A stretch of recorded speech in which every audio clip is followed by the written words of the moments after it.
장 6절 한 절 말씀입니다. 앞에 있는 말씀이에요. 다시 읽어보겠습니다. 큰 소리로 읽습니다. 시작. 너는 범사에 그를 인정하라. 그리하면 내 길을 지도하시리라. 아멘. 기도합시다. 구원의 약속에 신실하신 하나님 아버지, 죄로 말미암아 영원히 죽을 수밖에 없는 죄인들을 구원하시기 위해서 독생자 예수 그리스도를 보내주시고 우리를 구원해 주신 것을 감사드립니다. 우리로 하여금 하나님의 사랑과 구원을 오래오래 기억하게 하여 주옵시고 세상의 타락한 죄악의 길로 가지 않도록 붙들어 주옵소서. 또한 아버지 하나님이여, 저희들의 삶이 세속화되지 않게 하여 주옵시고 깨끗하고 정결하게 하여 주옵소서. 저희가 갓난아기처럼 순전하고 신령한 말씀의 젖을 사모하게 하여 주셔서 우리의 영혼이 지극히 크게 자라게 하여 주옵소서. 저희 기쁨 충만교회가 이들을 향해서 눈물로 기도하게 하시고 진리의 말씀을 전하는 등대가 되게 하여 주옵소서.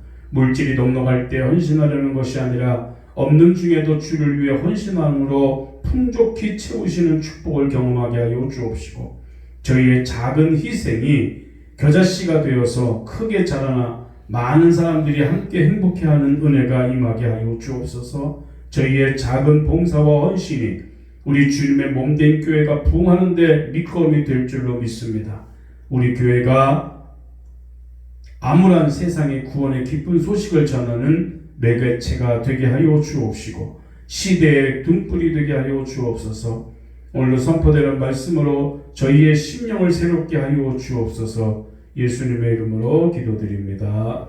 아멘. 따라합시다. 하나님이 찾는 도구. 하나님이 찾는 도구.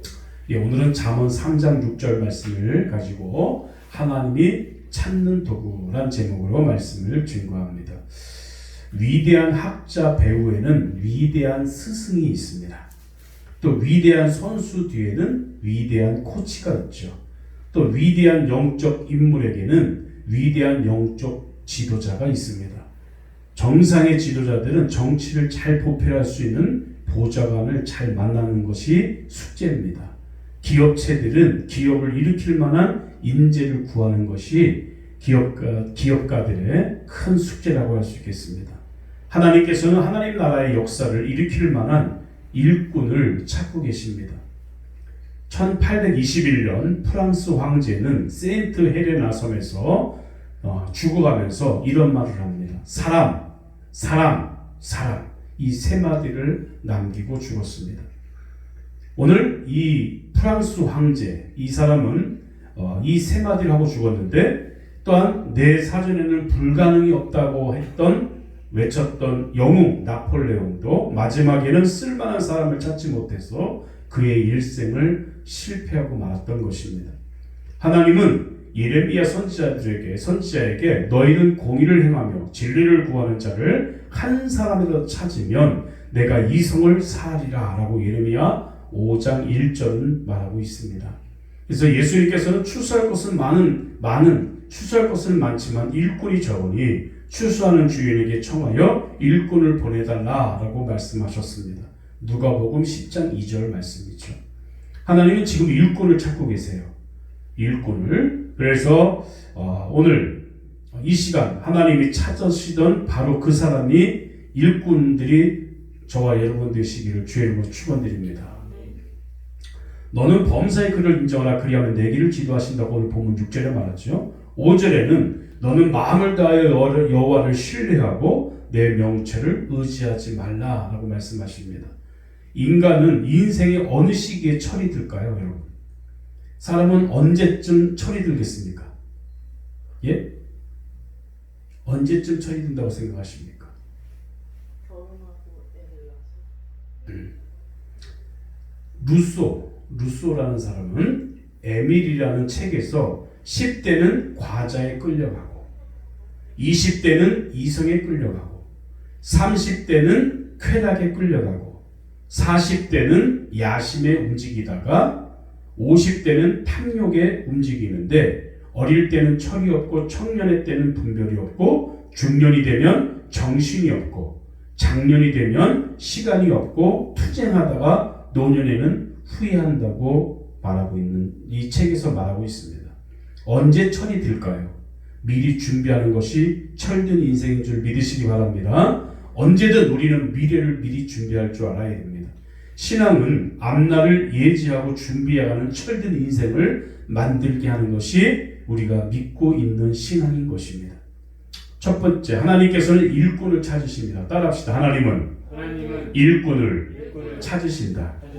지구상에는 약 100억 정도에 가까운 사람들이 있어도 쓸만한 사람이 귀합니다. 한국에는 1,500만, 지금 1,800만 원이라도 하죠. 그런 기독교인이 있어도 하나님께서는 지금도 쓸만한 사람을 찾으신다는 것입니다. 세상에서도 일을 잘하는 사람이 귀하듯이 하나님께도 일꾼을, 하나님의 일을 잘 감당할 수 있는 일꾼을 찾고 계시는 것입니다. 한 시대의 역사 속에서 하나님과 사람 앞에서 귀중히 여김을 받는 것은 축복이라고 할 수 있겠습니다. 하나님 앞에 귀중히 여김을 받게 해달라고 부르짖을 때 복음 전파에 쓰임을 받는 줄 믿으시기 바랍니다. 나에게 어떤 재능이 있을 때 그 재능으로 하나님을 기쁘게 해드리는 그런 여러분들이 되시기를 바랍니다. 나에게 물질이 있을 때 재물로서 하나님의 일을 하고 또 선교 후원자로서 쓰임받는 일꾼이 되어야 된다는 것입니다. 하나님은 모세에게 말씀하십니다. 내게 있는 것이 무엇이냐? 모세가 말하지요. 주여 지팡이밖에 없습니다 라고 말했습니다. 하나님은 모세에게 지팡이를 땅에 던지라고 했더니 던졌습니다. 그러니까 그 지팡이가 뱀이 되었습니다. 잡으라고 했더니 집었더니 다시 지팡이가 되었습니다. 위대한 사람은 따로 있는 것이 아닙니다. 위대하게 태어나는 사람도 없습니다. 위대한 일을 붙잡고 나가다 보면 위대한 사람으로 만들어지는 줄 믿으시기 바랍니다. 누구 손에 붙들리냐에 따라서 위대한 사람이 될 수 있고 없고가 되어지는 것입니다. 그러므로 위대한 사명을 붙잡는 사람이 위대한 일을 일생을 만들어 갑니다. 또 위대한 소망이 있는 사람이 위대한 사람이 되는 것입니다.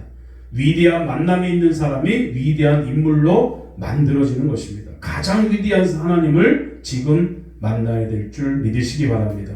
그러기 위해서는 먼저 자신의 연약함을 하나님께 고백해야 됩니다. 스스로 지혜롭게 여기지 말라는 것이 신앙의 첫 출발인 것이에요. 나의 연약함이 무엇입니까? 아픈 몸의 문제를 내어놓아야 되는 것이에요. 가정의 문제, 급박한 경제의 문제, 남이 알지 못하는 이런 죄악의 문제 모두 다 내어놓아야 될 줄 믿습니다. 연약한 모습을 모두 내어놓아야 하나님을 만날 수 있는 것입니다.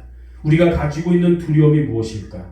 불안하고 초조하고 좌절하는 것이 모두 주님 앞에 내어놓으면 훗날 반드시 저와 여러분은 승리할 줄 믿으시기 바랍니다. 하나님 앞에 내어놓고 하나님 나 이렇습니다. 어떻게 고쳐주십시오 라고 말할 수 있을 때 그 문제가 해결되어지고 우리는 고침받고 새 일꾼이 될 줄 믿습니다. 두 번째 따라합시다. 하나님을 향한 기도의 사람을 찾으신다. 하나님은 두 번째 하나님을 향한 기도의 사람을 하나님을 찾으십니다.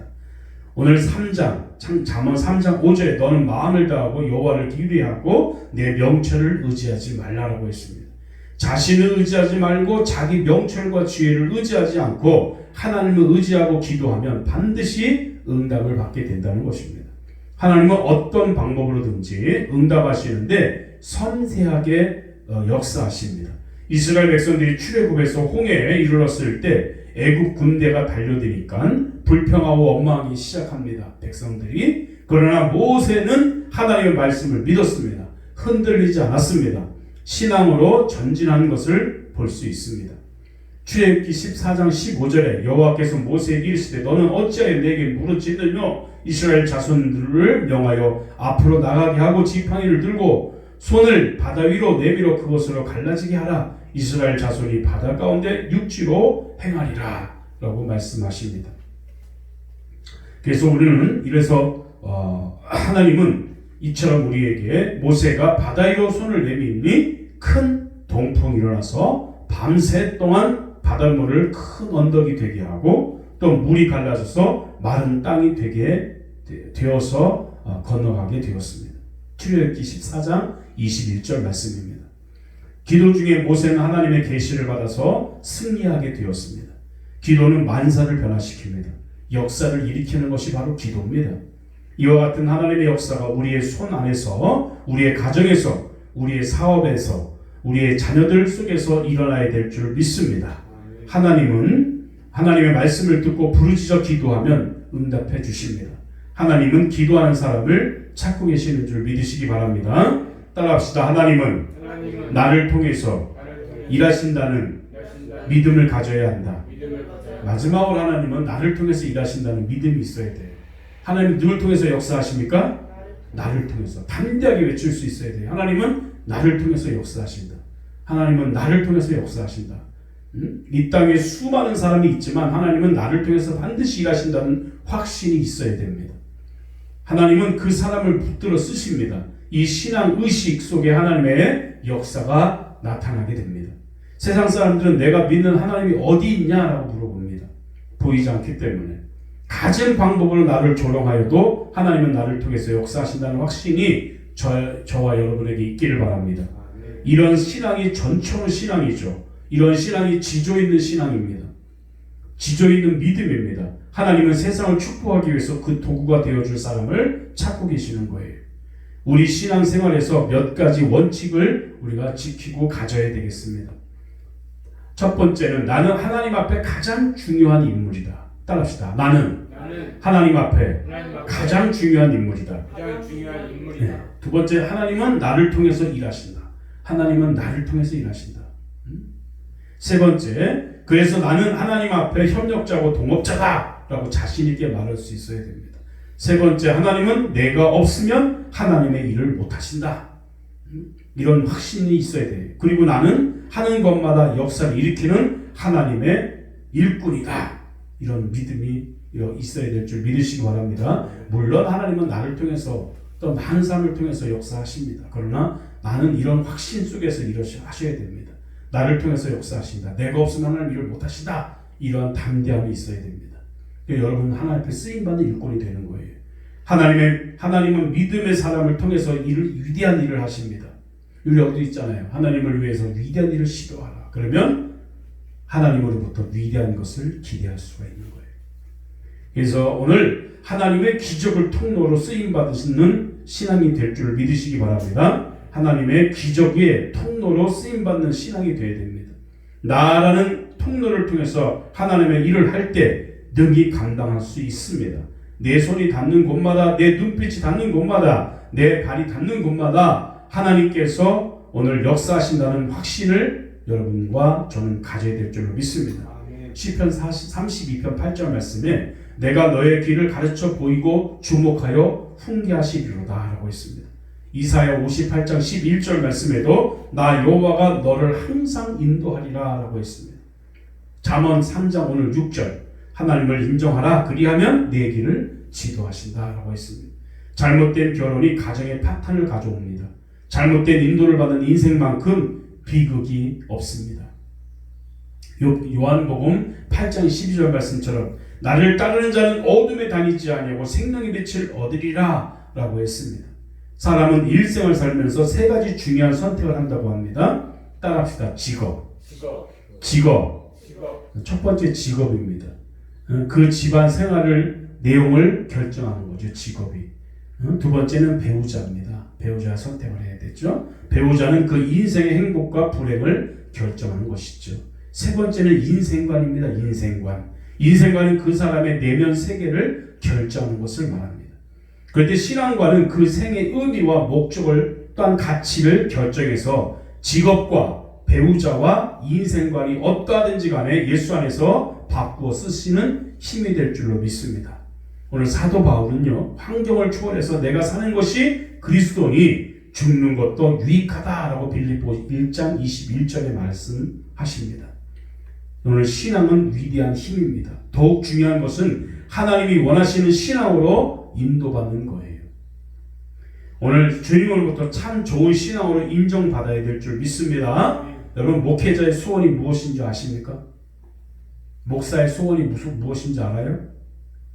그것은 우리 기쁜 충만교회에서 하나님이 인정하는 최고의 신앙을 만드는 것이 목사의 소원입니다. 또한 목사의 소신입니다. 내가 섬기는 재단이 최고의 영적 엘리트들을 만드는 그런 산실이 되게 하는 것. 이것이 목회자들의 가장 큰 소망이고 소원입니다. 예배는 나를 비춰보는 거울입니다. 시간입니다. 말씀 속에서 나를 보아야 합니다. 가장 위대한 예배는 신앙의 첫 출발이 되게 하는 데 있습니다. 그러므로 오늘도 저와 여러분 여생의 첫날이라고 믿고 주여 내 생애에도 하나님의 기적을 주옵소서라고 크게 외치면서 신앙생활 하시기를 주의 이름으로 축원드립니다. 따라합시다. 주여 내 생애에도 하나님의 기적을 주옵소서. 한 번 더. 주여 내 생애에도 하나님의 기적을 주옵소서. 확고한 믿음을 갖기를 주의 이름으로 축원드립니다. 기도합시다. 주님 감사합니다. 오늘 내 생애에도 주님께서 크게 역사하시며 일하시는 기적을 나타낼 수 있는 내 생애가 될 수 있도록 도와주옵소서. 예수님의 이름으로 기도드립니다.